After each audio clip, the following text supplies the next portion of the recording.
এই যে দেখছেন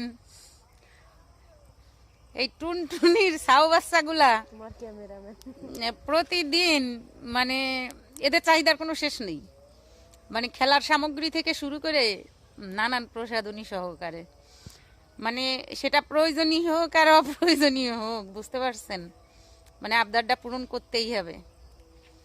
আর এই যে দেখতে পাচ্ছেন, এইটা কিন্তু দিন শেষে আমার হাতেই, বুঝতে পারছেন।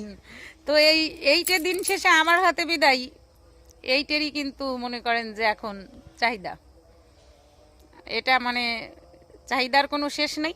আমি পূরণ করতে পারি কি পারি না এটা তাদের দেখার বিষয় না, কিন্তু তাদের চাহিদার কোনো শেষ নেই, বুঝতে পারছেন। এই যে দেখেন না, বিশেষ করে এই যে এই ভদ্রলোক, ইনি হচ্ছে একেবারে বেশি বেশি করে, যে ইনি, বুঝতে পারছেন, এটা হলো আমার বাপ।